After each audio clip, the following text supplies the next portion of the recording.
Good afternoon. How are you today? Oh, it's 46 and it feels pretty comfortable. So go figure. I guess you can't just go by the numbers. The wind is down and the sun is out. I'm sure that's part of Thomas Jefferson's report today on the weather. There are stories about how people are burned out. And I think that, I'm not sure that's the right term. The term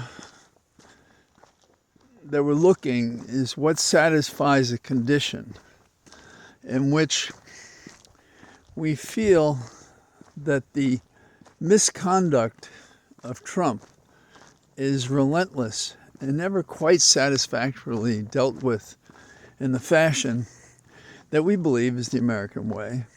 Fair play, equal justice under law, following the Constitution. So, burned out is not exactly the right word. Disappointed, the feeling of a leaderless group who give lip service, but not all the time, to what is wrongly conducted by Trump and his corrupt minions, and nothing with finality happens. A system that for certain people, and I mean this, certain people, Trump, the enclave, the political elevated, a whole group of people right now dominated by this people that would overthrow the government because Trump could not win a fair election. So he claimed there was a fraudulent election that he lost. It is impossible for this group to admit that they lost, because that big lie is what permits them to pretend to have been wronged and to seek again now another opportunity, but this time to steal the election that they couldn't steal the last time. That's quite an agenda.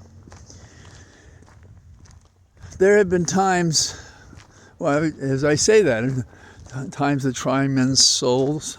Yeah. And January 6th was such a time.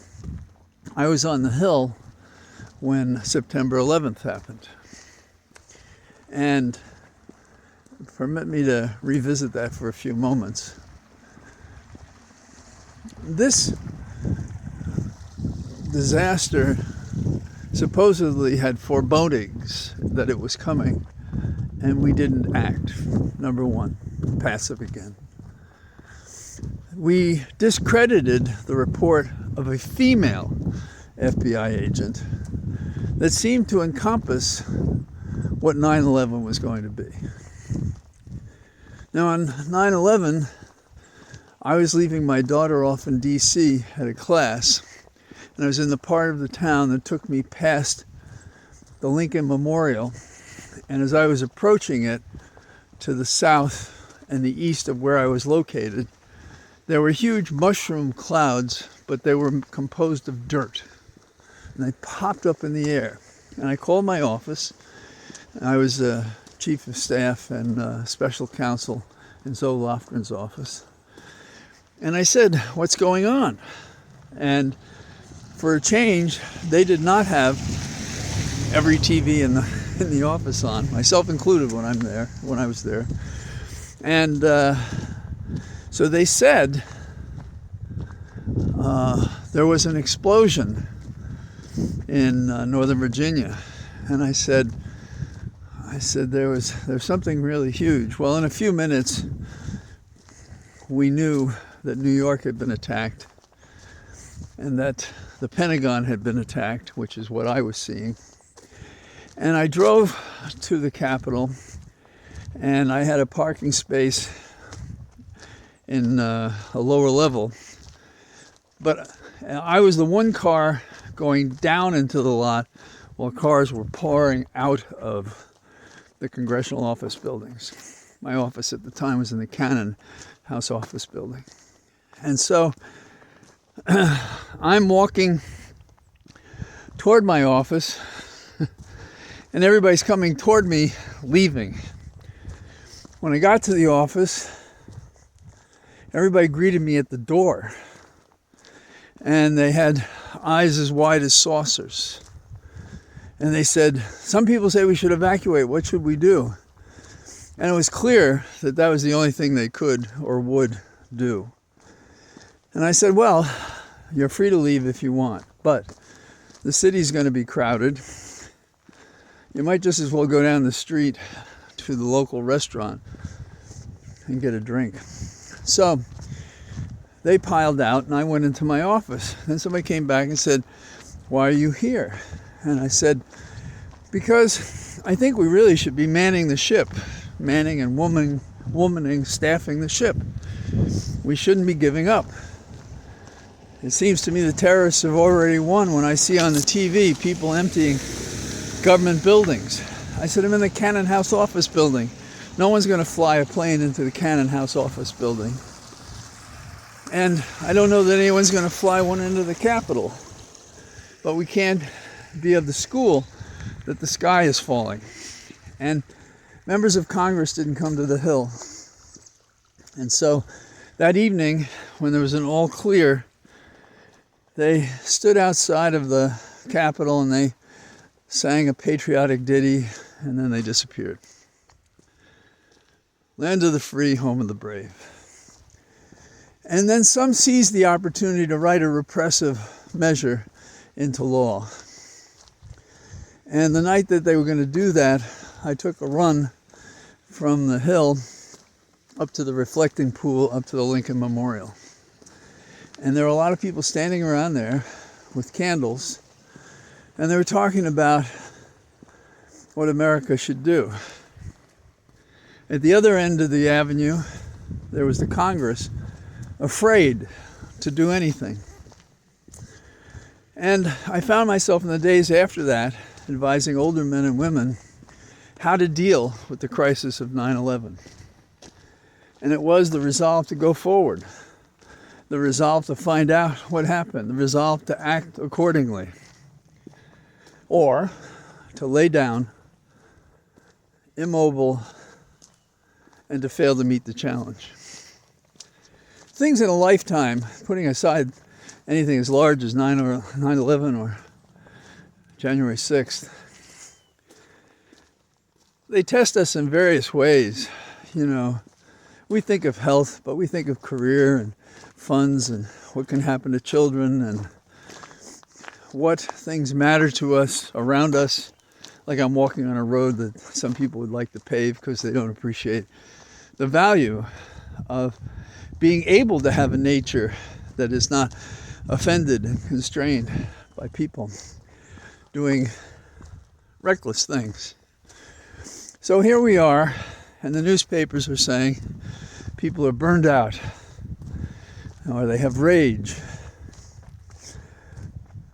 If they're burned out, it's because our leadership has failed us. I don't think that's true, but it's limited.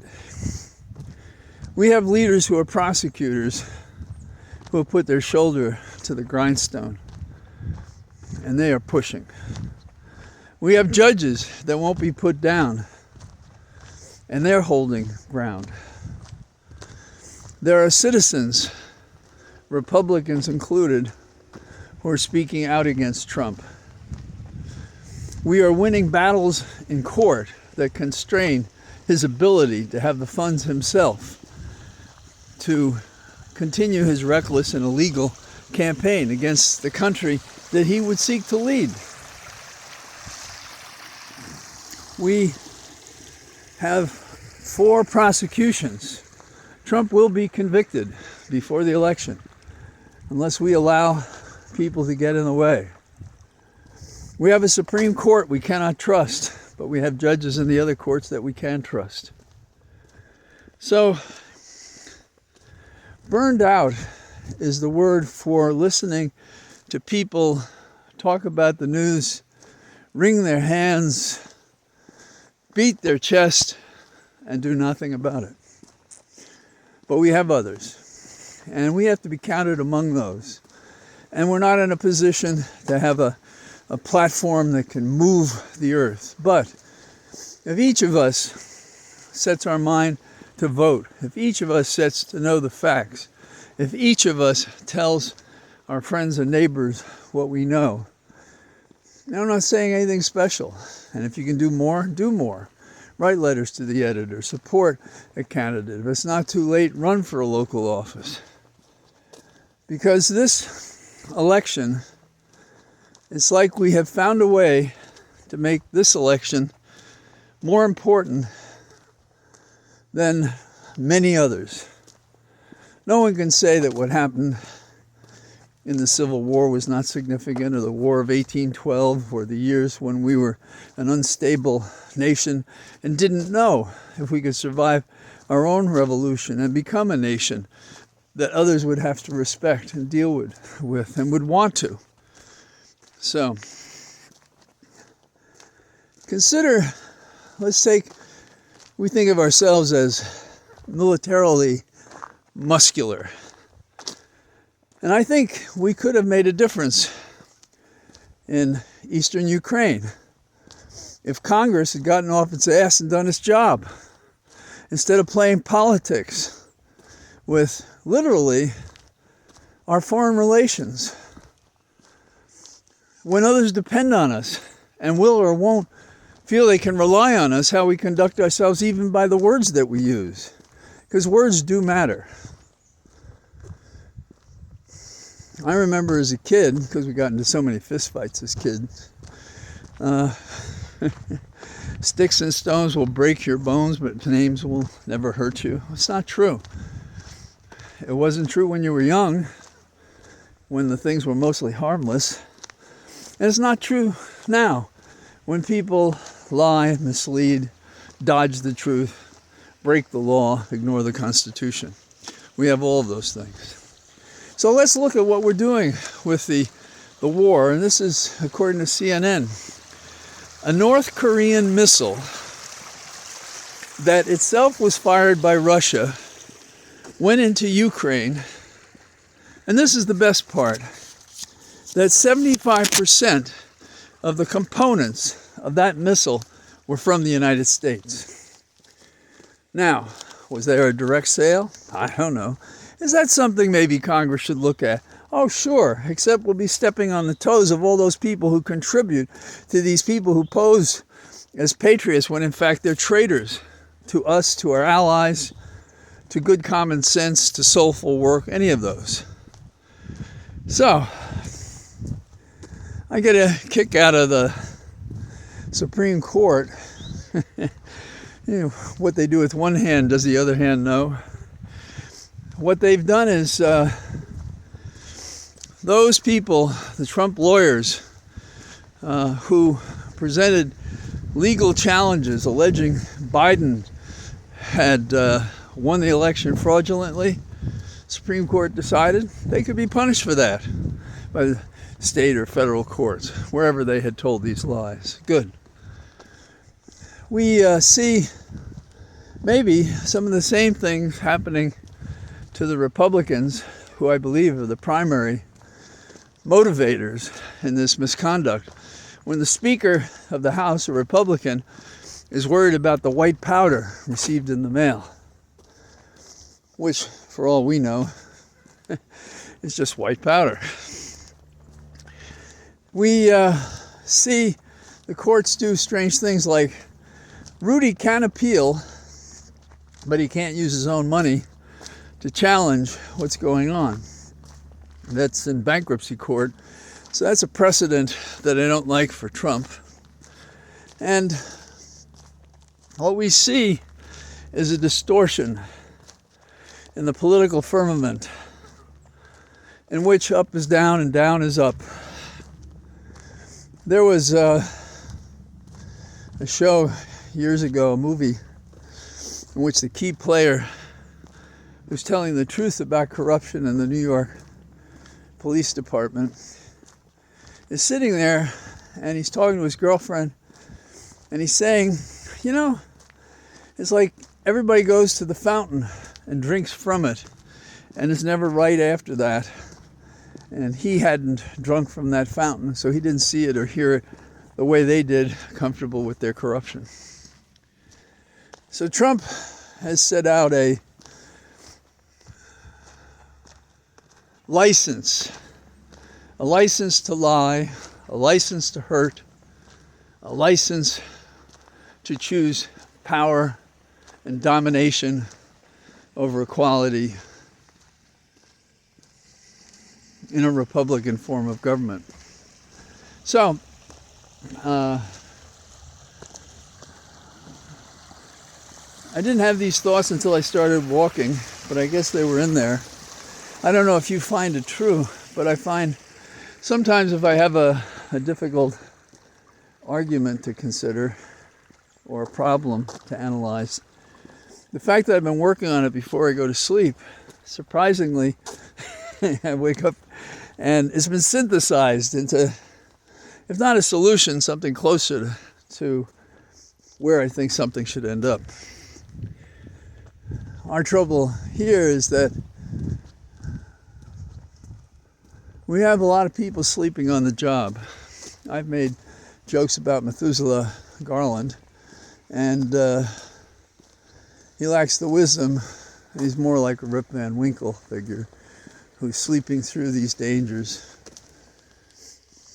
I have thought that Biden must have wanted him to play dead through all these crises, thinking that politically the nation would naturally turn to Biden and they wouldn't have to do the hard work. And the failure to do the hard work when it really mattered years ago has caught us up short this year. And if there's any reason why people should feel pressed upon, that's one of the reasons. And it makes me ill when members of the Justice Department, no longer with them, give these people a bye. You almost have to find an Aristotelian way of public service in which you don't become a resident apologist for the agency, department, entity that you're within, so that you can't speak frankly and clearly about the problem at hand. It's invisible. And they try to keep it invisible. They being our leaders, the Republicans are completely corrupted, and the Democrats are just hoping that they can inoffensively sail through this, have their phony baloney jobs, and have us support them. But this is a fight that you have to stand up and be counted.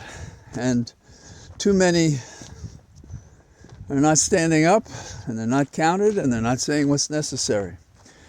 So that's where we are. So here I am on our Cathedral of Trees, and